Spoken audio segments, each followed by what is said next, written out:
Fala galerinha, beleza? Voltei e hoje eu tô aqui pra falar de um lugar que eu amo demais. Então, segura aí que eu já volto.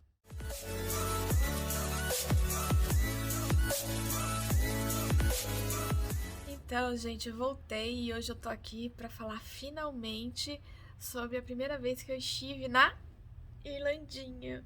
Esse lugar que eu amo tanto, que eu sinto tanta falta. Mas antes de eu começar a falar, eu quero dizer que o YouTube aqui caguetou pra mim que nos meus vídeos que tiveram mais visualizações, 90% delas, mais ou menos, são de não inscritos no canal. Então, se você tá vendo esse vídeo, para e já clica aqui no botão vermelho para se inscrever, tá bom? E já deixa o like para dar uma força. Muito obrigada desde já. Bom, então vamos lá. Como eu disse, eu estive lá pela primeira vez como turista em 2014, quando meu marido foi fazer o intercâmbio dele e eu fui visitá-lo. Inclusive, eu vou deixar aqui no card um vídeo relacionado a isso, tá bom? Eu quero ver até se eu acho aqui na hora de editar uma foto do exato momento que eu saí do aeroporto de lá, que ele foi me buscar e tava entrando no ônibus, a minha cara de felicidade. É inexplicável, sabe, o que eu senti. Mas é mais ou menos com aquela sensação, meu, caraca, que lugar incrível. E acho que eu achei meu lugar no mundo nessa vida, sabe? Isso que eu não tinha nem andado em lugar nenhum ainda, né? Bom, eu decidi dividir esse vídeo em duas partes. A primeira, que eu vou falar agora, sobre os lugares que eu visitei dentro de Dublin mesmo, na cidade, tá bom? E o segundo, o que eu conheci nos arredores, tá bom? De lá. Mas, antes de entrar nos pontos turísticos mesmo que eu conheci, nessa viagem aí, eu acho importante dar uma pincelada bem superficial na história da Irlanda. Porque é muito rica e eu quero aprofundar mais isso futuramente, mas eu não consigo falar um pouco sobre Dublin sem falar um pouco sobre a Irlanda em si. Bom, a Irlanda até 1922 era colônia da Grã-Bretanha, tá? Mas antes disso, os primeiros habitantes que se tem registros lá são ainda o pessoal, sabe, da Idade da Pedra, isso mais ou menos de 8.000 a 7.000 antes de Cristo. Depois deles, tem registros dos celtas, mais ou menos em 700 antes de Cristo, que era um povo pagão e que a missão de vida de St. Patrick, que hoje é o padroeiro da Irlanda, era catequizá-los. Depois dos celtas, mais ou menos em 795 depois de Cristo, os vikings começaram a chegar na ilha. A princípio, eles saqueavam os mosteiros, que geralmente ficavam mais perto da costa, e eram super violentos, né? Enfim.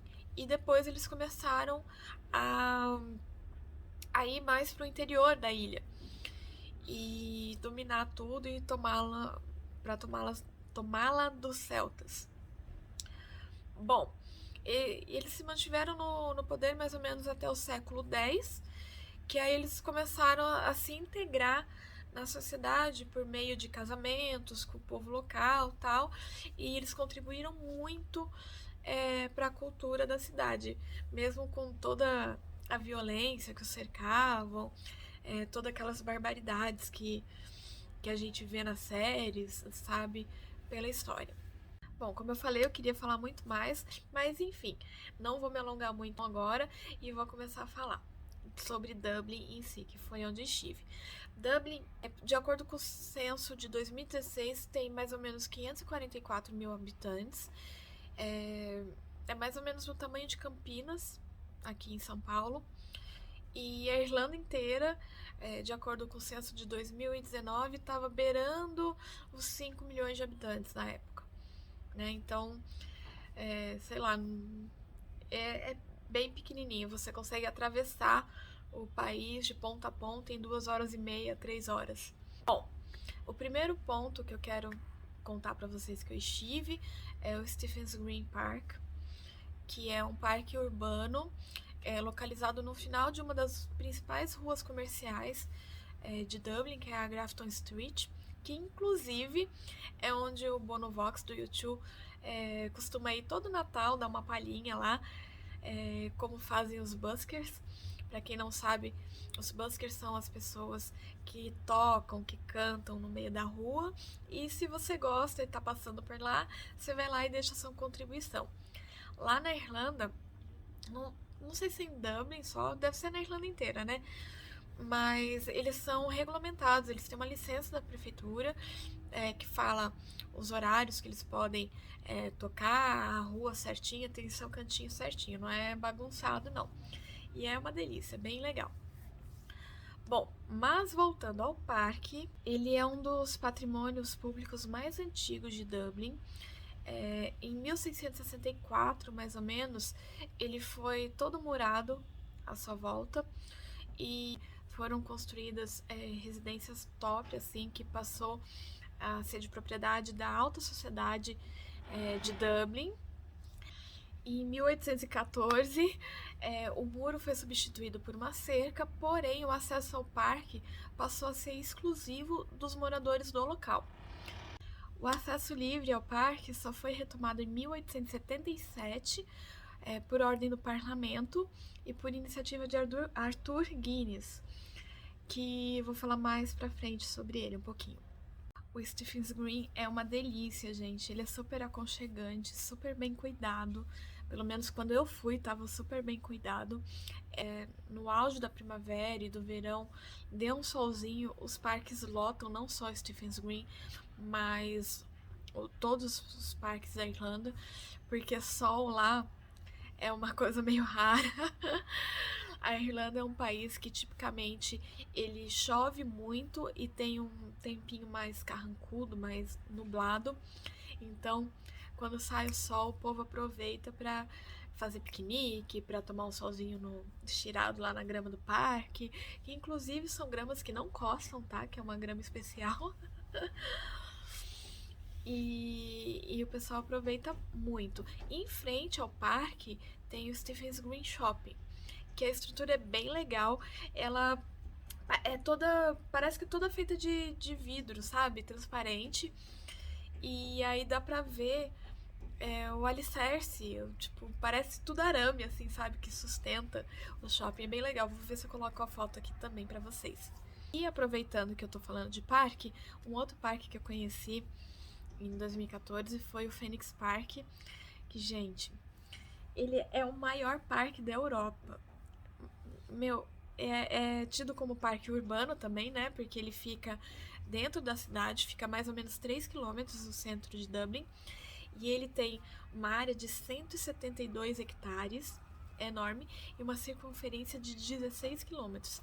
Ele é bem maior do que o Central Park em Nova York. O Phoenix Park foi inaugurado em 1662 e ele é tão grande que dentro dele fica o Zoológico de Dublin, que é um dos mais antigos da Europa, e também a residência, a casa do presidente da Irlanda.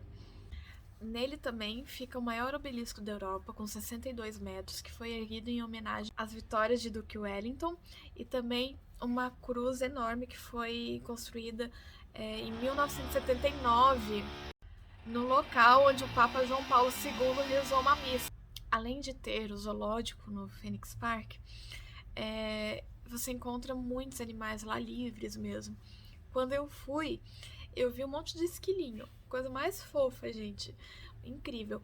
Mas o pessoal conta, e eu já vi muita foto também, acompanhei muita gente lá no Insta, que quando não tá tão frio, vem um monte de cervos por perto, que eles já estão acostumados com as pessoas. Eles até comem na mão do pessoal que tá lá.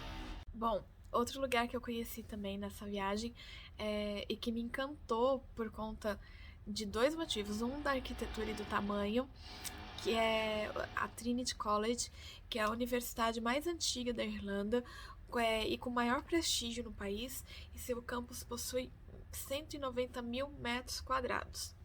E o outro motivo é a atração principal do campus, que é a Old Library, que é a biblioteca deles lá, que tem mais de 200 mil exemplares. É lá também que fica guardada a harpa mais antiga da Irlanda.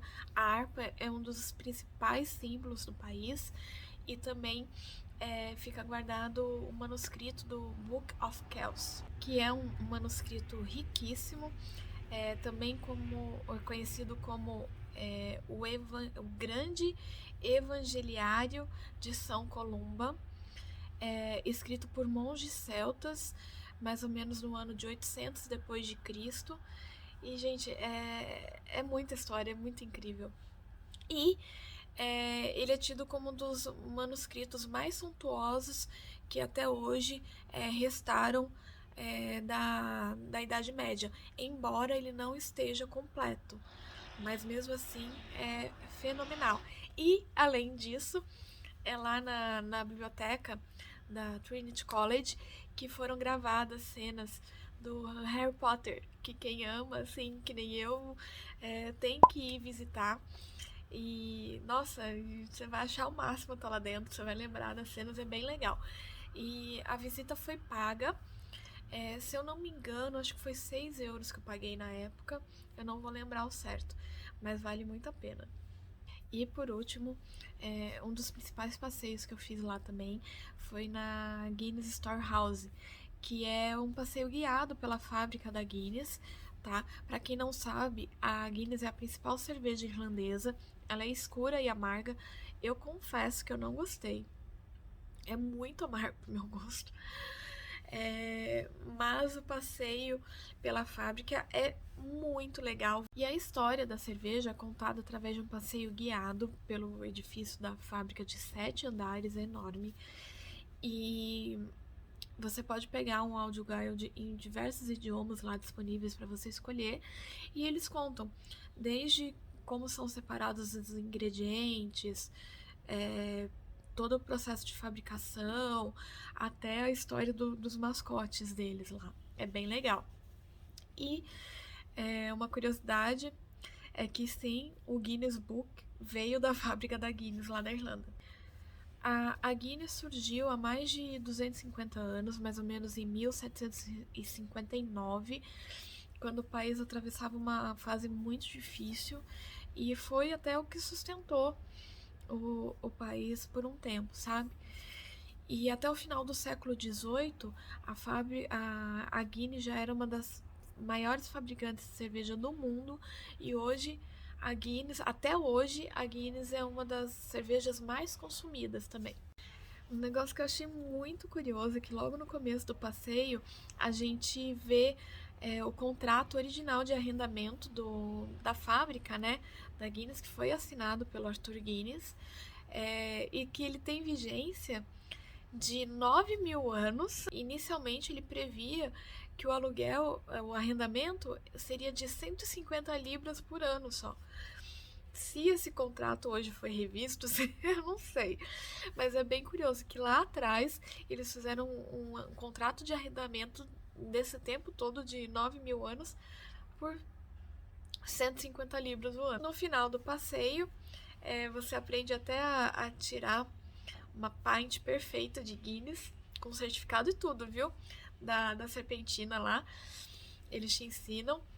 É bem interessante, aí você pode beber a cerveja. Para quem não sabe, a pint é aquele copo de 500 ml que do jeito que é servido as cervejas nos pubs lá da Irlanda.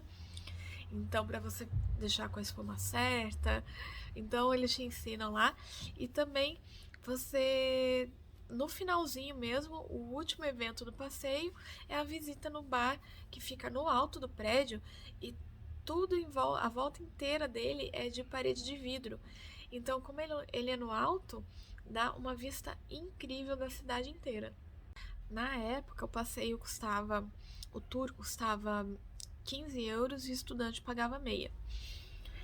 E é isso, gente. É isso que eu queria falar pra vocês hoje, contar um pouquinho. Eu podia falar mais muita coisa, porque é um lugar assim que eu não canso de falar e tem realmente muita informação pra passar. Mas eu vou parando por aqui para o vídeo não ficar extremamente longo, tá? Como eu falei lá no começo, não esquece então de se inscrever no canal e de curtir o vídeo e, por favor, de compartilhar com seus amigos e deixa aqui nos comentários também se você já esteve lá, se eu falei alguma coisa errada, pode me corrigir, pode me trazer mais informações também que talvez eu não saiba ou não tenha dado tempo de passar aqui, porque se eu não souber, eu adoro conhecer essas coisas, enfim. E é isso aí, gente. Muito obrigada por ter assistido até aqui. Um beijão e até o próximo vídeo.